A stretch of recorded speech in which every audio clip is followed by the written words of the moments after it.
रात के 2 बजे वाली वो हवेली, पंजाब के गांव की डरावनी कहानी। पंजाब और हरियाणा की सीमा के पास एक छोटा सा गांव था, रामगढ़। गांव बहुत शांत था। चारों तरफ गेहूं के खेत, दूर दूर तक ट्यूबवेल और बीच गांव में 100 साल पुरानी हवेली। उस हवेली को गांव में लोग काली हवेली कहते थे। कहते थे कि कई साल पहले वहां रहने वाली एक बूढ़ी औरत की अचानक मौत हो गई थी। उसके बाद हवेली बंद कर दी गई। लेकिन अजीब बात यह थी कि हर साल सर्दियों की कुछ रातों में हवेली की ऊपरी मंजिल पर एक कमरे की खिड़की में पीली रोशनी दिखाई देती थी। गांव वाले कहते थे, उस कमरे में कोई नहीं रहता, फिर रोशनी आती कहां से? अब कहानी शुरू होती है गांव के एक लड़के गुरप्रीत से। गुरप्रीत को भूत प्रेत की बातों पर बिल्कुल विश्वास नहीं था। एक रात करीब 11:30 बजे वो अपने खेत से मोटरसाइकिल पर घर लौट रहा था। ठंडी हवा चल रही थी और चारों तरफ घना कोहरा था। जब वो हवेली के पास पहुंचा, अचानक उसकी मोटरसाइकिल बंद हो गई। गुरप्रीत ने कई बार किक मारी, कुछ नहीं हुआ। उसने मोबाइल निकाला, नेटवर्क बिल्कुल गायब था। तभी ठक ठक ठक, हवेली के अंदर से दरवाजा खटखटाने की आवाज आई।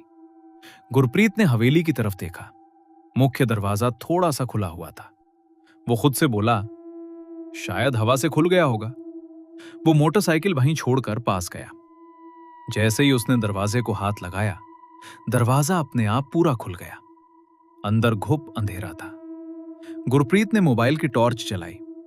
फर्श पर धूल जमी थी, लेकिन उस धूल के ऊपर ताजे पैरों के निशान बने हुए थे। निशान दरवाजे से शुरू होकर सीढ़ियों तक जा रहे थे।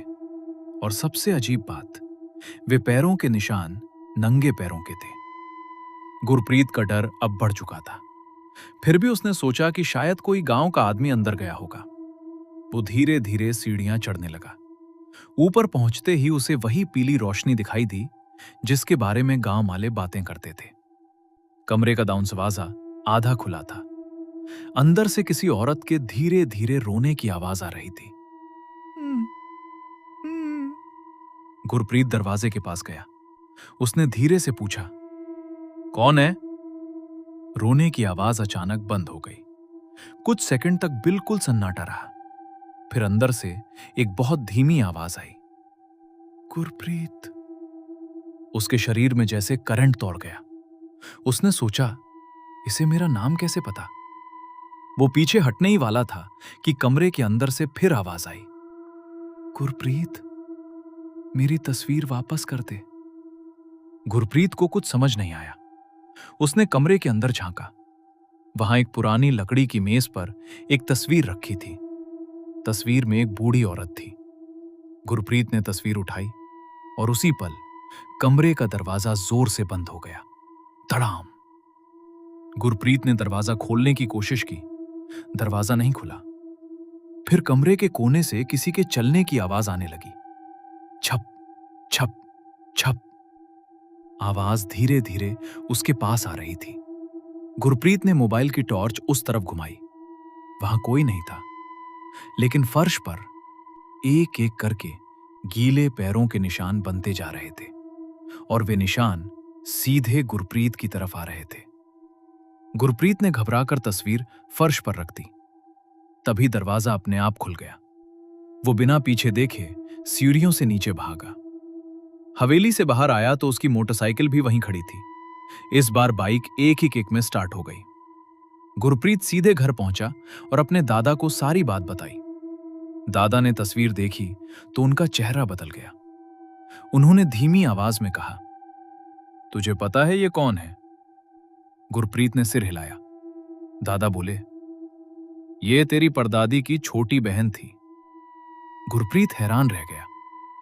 दादा ने बताया कि बहुत साल पहले उसकी मौत उसी हवेली में हुई थी। मरने से पहले उसने अपनी एक तस्वीर संभाल कर रखने को कही थी, लेकिन वो तस्वीर कभी नहीं मिली। अगली सुबह गुरप्रीत और उसके दादा हवेली गए। कमरे में तस्वीर नहीं थी, लेकिन उसी जगह एक कागज पड़ा था। उस पर सिर्फ एक लाइन लिखी थी, अब तस्वीर मिल गई, अब मैं जा सकती हूं। उस दिन के बाद हवेली की ऊपरी मंजिल वाली खिड़की में कभी पीली रोशनी दिखाई नहीं दी। लेकिन गांव के लोग आज भी कहते हैं, अगर सर्दियों की किसी धुंधली रात में आप उस हवेली के पास से गुजरे और कोई पीछे से आपका नाम लेकर पुकारे तो मुड़कर मत देखना, क्योंकि गांव के बुजुर्ग कहते हैं हर आवाज इंसान की नहीं होती।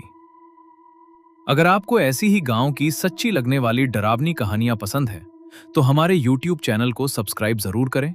वीडियो पसंद आए तो लाइक और शेयर करें। और अगली कहानी तक अपना ख्याल रखना और रात में अकेले सुनसान रास्तों पर जाने से बचना।